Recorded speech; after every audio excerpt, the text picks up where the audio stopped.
Hey guys, balik lagi dengan Koko. Akhirnya nih, smartphone yang kita tunggu-tunggu rilis resmi juga. Ini dia Zenfone 8. Smartphone yang sudah kita tunggu hampir kurang lebih 4 bulan yang lalu dan punya Snapdragon 88, bodi yang cukup mungil jika dibandingkan dengan smartphone-smartphone zaman now, dan yang bikin heboh lagi tentunya harganya dijual di harga 8 juta. Itu menurut info yang saya dapat, karena saat bikin video ini tentunya saya masih belum tahu untuk harga pastinya ya. Lalu menjadi smartphone dengan Snapdragon 88 termurah, apa aja sih yang bisa dilakukan si Zenfone 8 ini? Terus seberapa menariknya? Oke, tonton video ini sampai habis ya.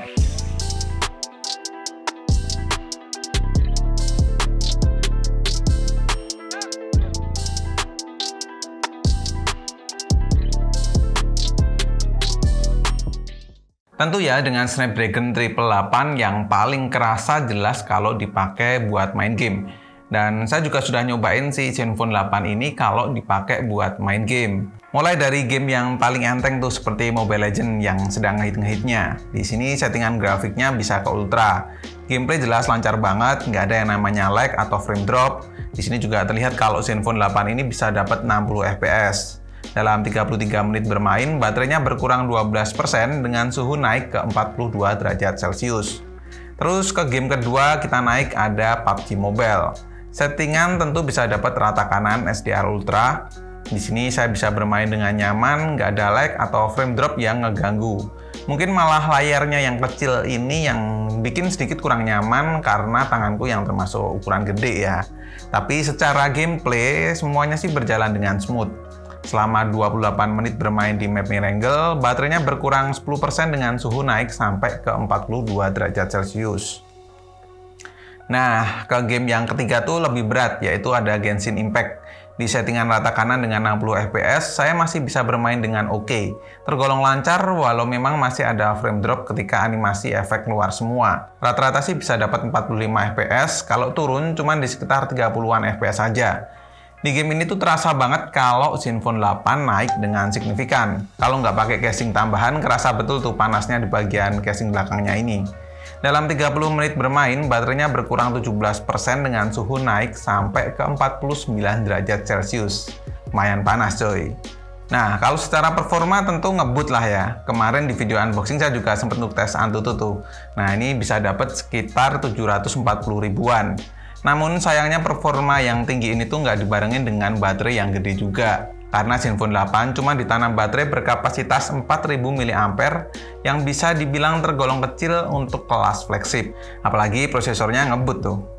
Dan bener aja, ketika saya coba tes menggunakan PC Mark Battery Life, Zenfone 8 bisa dapat 12 jam saja.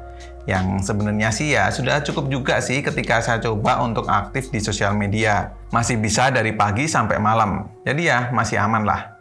Ngecasnya juga cepet jadi nggak terlalu masalah.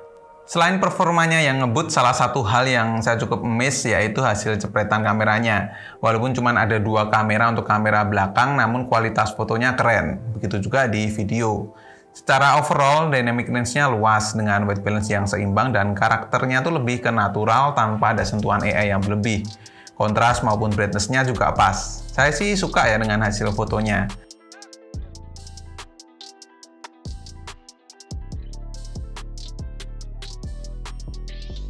Begitu pula dengan mode ultra wide, hasilnya nggak jauh berbeda dengan mode autonya. Cuman berkurang di masalah resolusinya aja, selebihnya sama semua.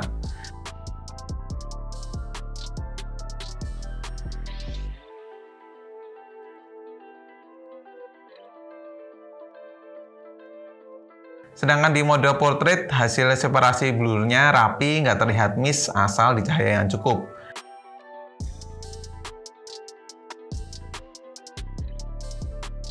Ada mode beauty juga yang bisa kamu sesuaikan. Lalu untuk hasil selfie-nya memang nggak sejago smartphone lain yang memang ngunggulin kamera depannya. Terbilang oke dengan detail yang cukup tajam.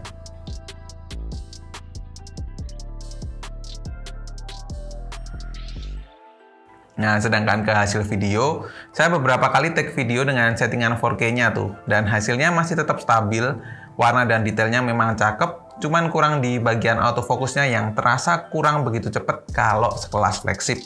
Nah, fitur terakhir yang wajib banget dimiliki smartphone flagship tuh yaitu IP rating ya. Dan di Asus Zenfone 8 ini juga sudah punya IP68, di mana smartphone ini bisa bertahan di dalam air dengan kedalaman 1,5 meter selama 30 menit. Cuman saran saya nggak usah dibawa ke dalam air deh, karena kalau ternyata rusak nggak ke cover sama garansi loh. Kan sayang banget tuh. Selain fitur pendukung lainnya seperti NFC juga ada kok di Zenfone 8 ini. Kesimpulannya, buat saya Zenfone 8 ini sudah jadi smartphone yang menarik di harga 8 jutaan terlepas dari kekurangannya di masalah baterai. Tapi ya mau gimana lagi, kan bodinya juga termasuk mungil atau compact banget untuk ukuran tangan kecil atau tangan yang kayak saya ini. Toh sebenarnya kalau mau dipakai harian pun juga baterainya masih oke-oke aja. Secara prosesor udah dikasih yang paling tinggi tuh, Snapdragon 88. Hasil kamera juga oke. Terus bodinya apalagi lah, ini bener-bener smartphone dengan bodi yang paling compact kalau menurut saya. Dan yang terakhir tentu fitur IP rating IP68 itu sudah hal yang wajib untuk handphone sekelas flagship. Nah, buat teman-teman yang tertarik untuk beli Zenfone 8 ini, gunakan link yang ada di kolom deskripsi ya. Dan jangan lupa gunakan kode flash gadget setiap transaksi, karena nanti bakal dapat potongan senilai 300.000 tuh. Mantep banget kan? Nah, cukup sekian untuk video kali ini. Terima kasih banyak yang udah nonton sampai akhir. Koko undur diri dan kita ketemu lagi di video selanjutnya. Bye-bye.